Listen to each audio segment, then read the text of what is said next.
მოგესალმებით, ეს არის გადაცემა სოხუმი თბილისი. დღეს ჩვენ ვისაუბრებთ იმაზე, თუ როგორ ახდენს აფხაზეთის ანექსიას აფხაზეთის მოსკოველი კურატორი სერგეი კირიენკო. დღეს ჩვენი სტუმარი გახლავთ თეა ჩხიტუნიძე, ბლოგერი. გამარჯობა თეა, მადლობა ბრძანებისთვის. სამ დავიწყებთ თქვენთან შევახსენებთ ჩვენს მაყურებელს, რომ გადაცემა სოხუმი თბილისი წარმოადგენს აფხაზეთის საინფორმაციო ანალიტიკური ცენტრის პროექტს, ჩვენი ყურება შეიძლება ყველა პლატფორმაზე, როგორც არის YouTube, Facebook, TikTok. კიდევ ერთხელ მოგესალმებით თეა. დღეს მოდით ვისაუბროთ კირიენკოზე, რომელიც, რა თქმა უნდა, წარმოადგენს კურატორს, აფხაზეთის კურატორს მოსკოვიდან და პარალელურად ჩვენ ხომ ვიცით, რომ ამ ადამიანს უკავია ძალიან სერიოზული თანამდებობა პრეზიდენტის ადმინისტრაციის უფროსის პირველი მოადგილე, თავისთავად ეს ფაქტი, რომ ამ თანამდებობის პირი აფხაზეთის ესე თქვათ მეთვალყურეობს და ძალიან ხშირად ჩადის აფხაზეთში როგორც უყურებთ. ეს მრავლის მეტყველია, მით უმეტეს გავიხსენოთ, რომ იქამდე ვინც იყო ეს ადგილას კოზაკი, ძალიან გამოცდილებს გავს საქმეებში, თავის დროზე ესე თქვათ მოლდოვაში მუშაობდა, რომ ეგ პრესის პროგრამა გადაეჭა და ასე შემდეგ. კოზაკი არ იყო ესე აქტიურად აფხაზეთში ჩართული. რა შეიცვალა ეს ალბათ უკავშირდება რა თქმა უნდა სახელმწიფოს პოლიტიკის ცვლილებას უფრო მეტად ვიდრე კირიენკოს პიროვნებას უფრო ალბათ ამას მარტო სახელმწიფო პოლიტიკა არ არის ანუ კირიენკო არის უფრო ძლიერი ასე რომ ვთქვათ რკინის ხელი ჩვენ ვიცით კირიენკოს მოღვაწეობა თვითონ შიდა პოლიტიკაში რუსეთში საიდან დაიწყო საით მივიდა ვიცით მისი მუშაობის ტაქტიკა ოკუპირებულ ტერიტორიებზე ეს არის უკრაინაში ოკუპირებული ტერიტორიები კირიენკო ამასთანავე ეხლა დაინიშნა მოლდოვაში კურატორად და ასევე სომხეთში არჩევნებთან დაკავშირებით. კირიენკოს ღია ჩართულობა იყო წინა საარჩევნოდ ეგრეთ წოდებულ არჩევნებში ოკუპირებულ აფხაზეთში და საკმაოდ წარმატებულად გაართვა თავი ვითომის უპირისპირდა. ვითომი საერთოდ არ იყო ჩართული, იმიტომ რომ მის სიტყვები იყო რომ მე არ ვერევი, ეს არის აფხაზეთის ხალხის არჩევანი. ხო, მისი განცხადება იყო არჩევნების წინ. თუმცა თვითონ აფხაზეთის მოსახლეობამაც კარგად იცის, რომ აქ კირიენკოს და კრემლის ხელი იყო ჩარეული ამ არჩევნებში. ჩაყვანილი ყავდათ სერიოზული პოლიტტექნოლოგები, ჩვენ ვიცით როგორ მუშაობს რუსული პროპაგანდა და რაც წარმატებულად მუშაობს რუსეთში, ეს არის პროპაგანდა. ჩაყვანილი ყავდათ და საკმაოდ კარგად გაართვეს თავი, რა თქმა უნდა, იმიტომ რომ აფხაზეთის მოსახლეობა ესე რომ ვთქვათ, ანუ პოლიტიკურად არ არის განვითარებული. ჩვენ ეხლა ახალგაზრდებთან რომ გვაქვს შეხება აფხაზებთან თვითონ ინფორმაციის მიღების პრობლემაც აქვს. ანუ რაღაცა თემა თუ არ დაუღეჭერ, ეს არ ადევნებენ თვალს. და შენ რომ გაუშიფრო, მე ეს არ მოსწონთ რა თქმა უნდა და გეუბნებიან, რომ არა, ეს არ არის მართალი. რაც შეეხება კირიენკოს, ჩვენ ვიცით, რომ კირიენკომ გახსნა საარჩევნოდ ეს დომ მოსკოვი, ეს ცხინვალშიც არის მგონი გახსნილი. და ძალიან საინტერესო ნიუსი იყო დომ მოსკოვზე, ანუ იქ, ესე თქვა, პიტაბეს შეიძლება ითქვას, ცხოვრობენ რუსი პოლიტტექნოლოგები და მუშაობენ, რომლებიც, უკვე დაიხმარენ არჩევნების მოგებაში გუმბას, რომელიც რა თქმა უნდა გაცილებით უფრო მორჩილია კრემლის ვიდრე იყო ბჟანი ამანამდე და არა მხოლოდ ამ საქმით არიან დაკავებულები, ზოგადად ესე თქვა მეთვალყურობენ როგორ იხარჯებენ რუსული ფული, როგორ ხორციელდება რუსული პროექტები, ხო და ეს მოხდა ასევე კირიენკოს დროს არა, ანუ კირიენკო უფრო როგორ თქვა მკაცრად აკონტროლებს ამ ყველაფერს, იმიტომ რომ რამდენი წელია რუსეთი აფინანსებს აფხაზეთს, მაგრამ აფხაზეთში ჩვენ ხედავთ რომ რეალურად არაფერი კეთდება, ელემენტარული მილებიც არ არის გამოცვლილი, სასმელი წყლის პრობლემა არის, ხო? რომ არაფერი თქვა უკვე ელექტროენერგიაზე.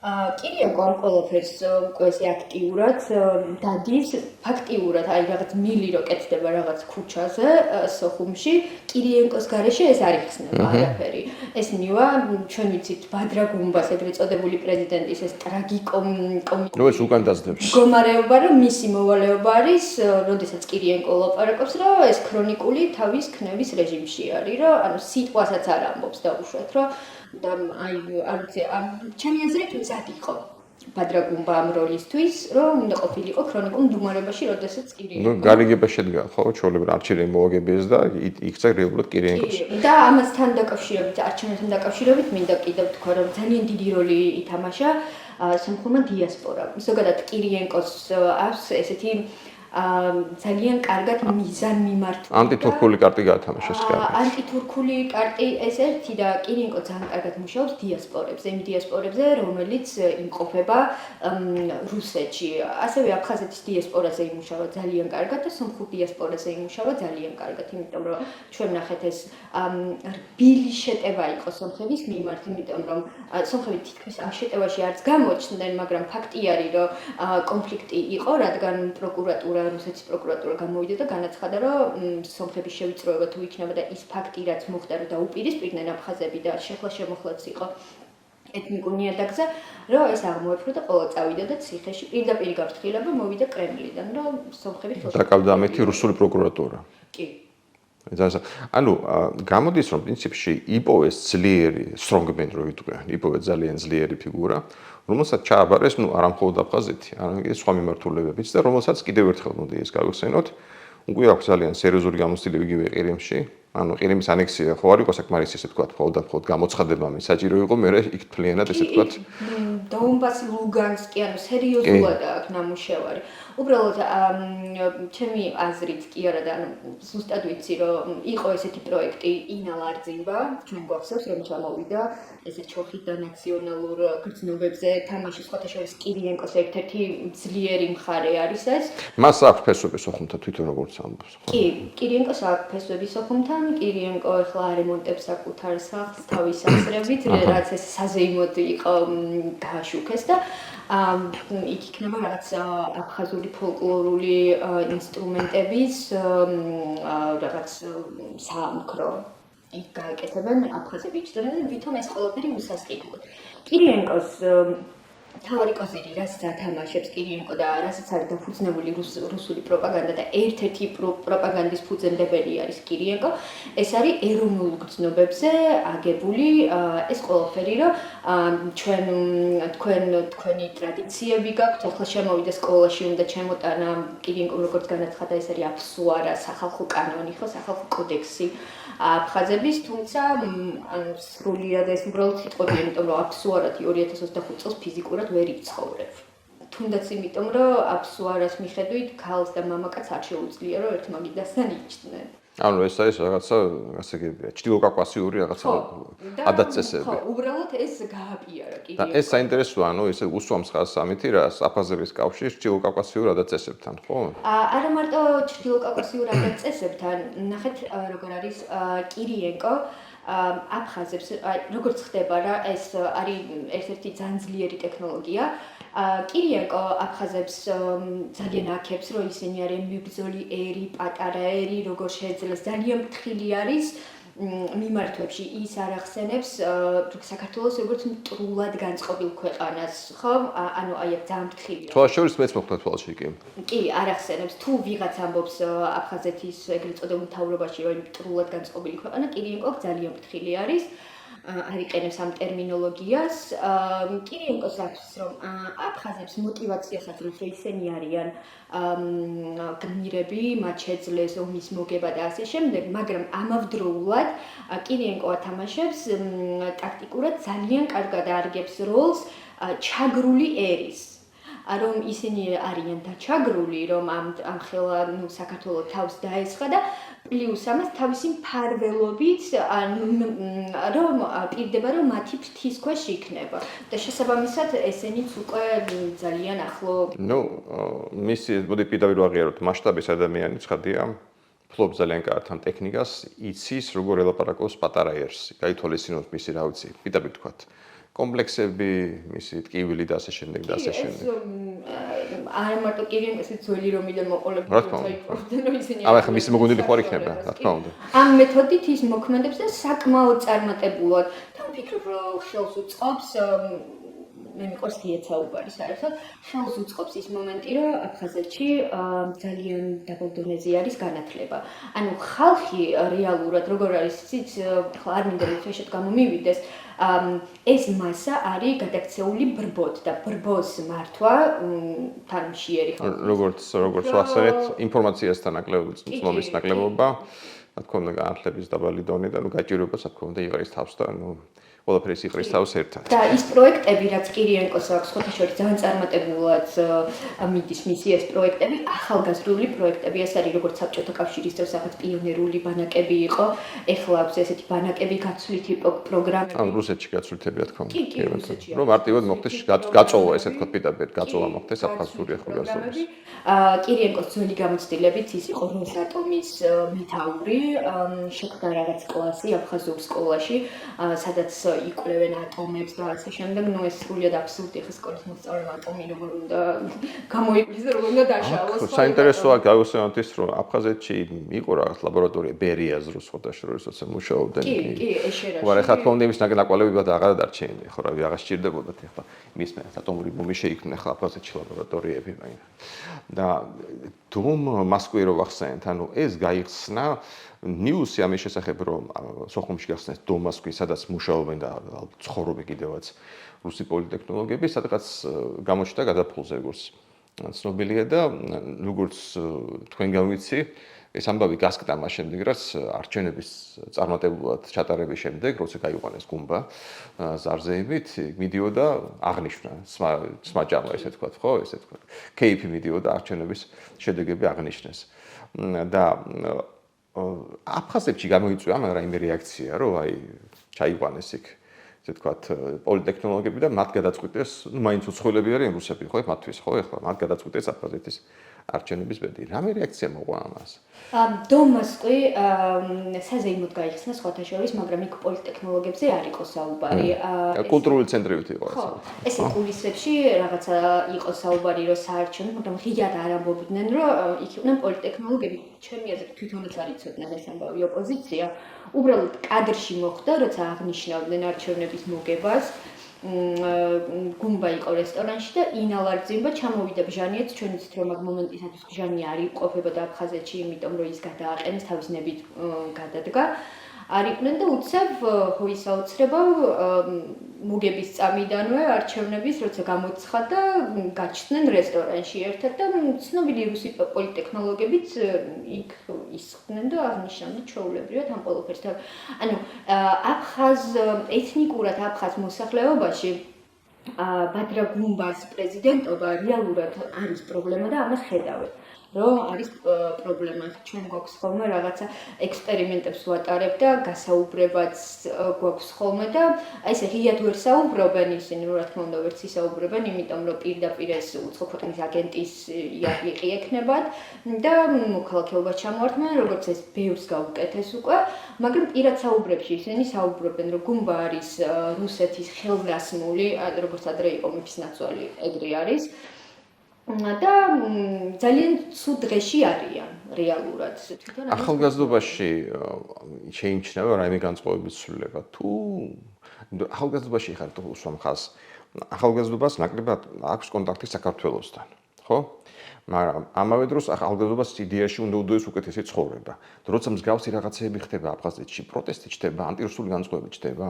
ანტირუსული განწყობა ქონდა, ეს იყო ხარაღპიცუნდა მოძრაობა, როდესაც ბიჭვინთის აგარაკების გაყიდვას ეხებოდა საქმე, რომელიც ჩაფარცხეს, ძალიან ცოტა იყვნენ ეს ახალგაზრდები და ანუ არავინ არ მოусმინა და უცხო ქვეყნის აგენტებად გამოაცხადეს და ასე შემდეგ, მაგრამ თვითონ ესე რომ მასიურად თქვა რომ რაღაცა ეს პროტესტის გრძნობა არ გააჩნიათ, არ არის ეს. თან ეხლა მიუხედავად იმისა, რომ უკვე კირიენკომ დაგეგმა რაღაც ახალგაზრდული პროექტები აქაც როგორც რუსეთში და შიდა პოლიტიკას აგვარებს და ეს ზომბირება მიდის ჩვეულებრივად როგორც კომუნისტების დროს იყო ამ ახალგაზრდების.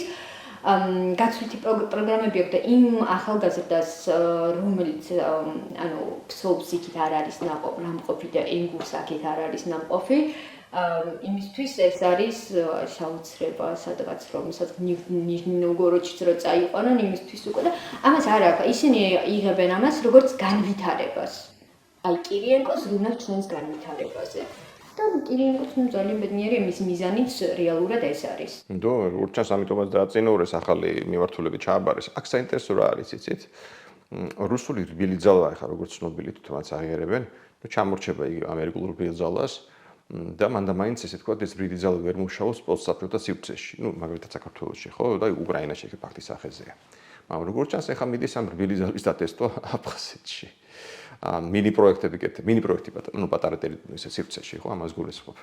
და ნახოთ ამის შემდეგ, რომ თუ ესე ვთქვათ, წარმატებული იქნება კირინიკოსის პროექტები რბილი ზალის, მერე რამდენად გადაიტანენ ამას სხვაგან, როგორც ვთქვით უკვე მოლდოვა არის ერთ-ერთი მიმართულება სომხეთი და ასე შემდეგ. ერთ-ერთი წარმატებული кейსი ხდება კირიენკოსთვის, როგორც იყო აქამდე უკრაინის ოკუპირებული ტერიტორიები. ძალიან წარმატებულად გაართვა იქ თავი. აფხაზეთში ჯერჯერობით წინააღმდეგობას აი ესე წინააღმდეგობას რომ არ გადაწყდომი, ანუ არ არის ეს აფხაზი მოსახლეობის მხრიდან, ჩვენ ვიცით აფხაზების განწყობა, რომ აფხაზეთში უნდა იყვნენ აფხაზები, ქართულ სომეხს და სხვა ეთნიკურ წარმოადგენლებს. ყველანი სტუმარი არიან, კი ბატონო. ხო, არავინ არაფერს არ ეკითხება. ჯერჯერობით კარგად მისდის საქმე, მინდა გითხრათ, არანაირ პრობლემას, წინააღმდეგობას როდის ველოდოთ ახლა ყველაზე უფრო მნიშვნელოვანს, რამაც არაერთხელ გამოიწვია აფხაზეთში კრიზისი და ხელისუფლების ცვლილება. აი კანონების გატანას, რომელიც მისცემს რუსებს საშუალებას, რომ იყიდონ უძრავი ქონება აფხაზეთში. აპარტამენტები კი ეს არის აპარტამენტების თემა, რომელსაც ააშენებენ და შემდეგ იქნებიან რუსები ჩასახლდებიან. ანუ ამის მოწოდება ხდება სხვანაირად, რომ ის კი არ იყიდის ამას, ეს ვიღაც კონკრეტული ინვესტორი ააშენებს, ეს რუსის იქნება, მაგრამ ეს ტურისტებისთვის არის. ეს არის თქვენი კეთილდღეობისთვის, ამით თქვენ იშოვთ. განვითარებს კი ბატონო. მაგრამ ინვესტიცია. ხო, ჩვენ ვიცით როგორ მუშაობს ნებისმიერ ქვეყანაში. დიასპორას ვერტავერქნო, ესე არის რუსული ჯგუფები. საქართველოში სხვათა შორის ჩვენთან და ევროპაშიც აქვთ. რუსია არასოდეს არ მივა უცხოელთან ჩხილის გასაკეთებლად დაუშვათ საქართველოში სტილისთან, მათ აქვთ თავისი ესეთი წრეები, სადაც ამას განიხილავენ და ისევ შემოსავლები მიდის ტრიალებს კი ბატონო. კორუმპირებულად აკეთებენ. და საქართველოში გასახაც მაინც იხდიან და იქ რა თქმა უნდა ეს ანიხდება. შემთხვევას აქაც არ იხდიან და ეს თავისი ხო ეს რაღაც კორუმპირებული სქემა ჩამოტანილი აქვს, საიდანაც ჩვენ ძლივს გამოვწვევით, ხო? ანუ თავს ახვევენ და აქაც ესე პირდებიან კირიენკომ საზაფხულო სეზონი რომ გახსნა აფხაზეთში ეგრეთ წოდებული ექიმები ჩაიყვანეს რომ იქ რაღაცა ინტერვიუსებია შეიძლება ტურისტის ფეხი დაუწდეს ფეხი მოიტეხოს ან რაღაც და ასე შემდეგ. მე ვფიქრობ რომ ეს ექიმები შეაყარეს იმიტომ რომ კირიენკო როცა საუბრობდა რომ აი ჩვენ ჩამოვიყვანეთ ეს ექიმები ძალიან მნიშვნელოვან სიტყვას ამბობს იქ. ალბათ ეს ექიმები დარჩებიან აქ საცხოვრებლად, რადგან შეუძლებელია მოხვდე აფხაზეთში და არ მოგინდეს აქ ცხოვრება. ხო, ასევე ძალიან საინტერესოა, ჯერ შეაპარებ ექიმებს, რომლებიც მართლა ჭირდებათ, ასაკვირველია გამომდინარე ჯანდაცვაში არსებული კატასტროფული სიტუაციიდან და მერე ნელ-ნელა უკვე საქმის სკოლის მასწავლებლები და ასე შემდეგ. კი, ანუ ეს ტურისტული პოლიციაც ხო ყავდა შეყვანილი რუსული, იმიტომ რომ მათი ეს კიუტი, რობერტ კიუტი უშუალობის მინისტრი იყო თუ შინაგან საქმეთა მინისტრია გამოვიდა და სეზონის დაწყების წინ პირდაპირ განაცხადა რომ რუსული ნომრებით ვინც გააჩერებს უმიზეზოდ მანქანას ის მილიცია, პოლიცია მოგეთანხმოთ იქნება ანუ დასჯილი. რეალურად წვანეა უნდა ყველა რუსულ ნომრიან მანქანას აფხაზები ხუმრობდნენ კიდევაც რა შევიძენ რუსულ ნომრებს. ანუ ესე ვთქვათ, გამოიკვეთა ბოლოს სულ რამდენიმე თვეში შეიძლება ითქვას, გამოიკვეთა რამდენიმე მომენტი ეს რუსულ ნომრებიანი ხელშეუხებლები არიან. გამოიკვეთა ის მომენტი, რომ აფხაზებზე ესე ვთქვათ, საქმე შეიძლება აღზრან რუსეთის პროკურატურაში და დაჩავდნენ და აპატიმრონ, რაც წარმოუდგენელი იყო ჯერ კიდე რა ვიცი, წინახევრის წინ მე მგონია რა. ესეც ამ კაცს უკავშირდება, როგორ ფიქრობ, კირიენკოს ეს მის ხელში ხდება ეს ყველაფერი ფაქტია, ხო? დროში ემთხვევა ფაქტია. კი, კირიენკომ ძალიან მოკლე ხანში ეს იყო არჩევნები იანვარში იყო მგონი ჩამოშნული ვადამდელი არჩევნები. ოკუპირებულ აფხაზეთში და კირიენკომ ძალიან წარმატებულად გაართვა ამ მოკლე ხანში ამ საქმეს თავი. ჩვენ გვახსოვს ერთ-ერთი ბლოგერი იყო თემურ აგრბა, რომელიც შედარებით რბილი იყო. ნუ აფხაზეთის მოთხოვნებს აყენებდა წინ რა თქმა უნდა, მაგრამ რაღაცას ცოტა ადეკვატურად აზროვნებდა საქართველოსთან მიმართებაში. თემურ აგრბამ პოსტი დაწერა საკუთარ ტელეგრამ არხზე, რომ შამილ ბასეევი იყო გმირი აფხაზეთის. რის გამოც კი, გამახსენდა კი ისტორია. თემურ აგრბა დააკავეს. კი, ბატონო. ეს არის ეს აზრის გამოხატვის უფლება, ანუ აფხაზეთს რა ისინი ვისაც თვლიდნენ გმირებს რეალურად ფოტოები ჩამოუხსნეს ეგრეთ წოდებული მუზეუმიდან.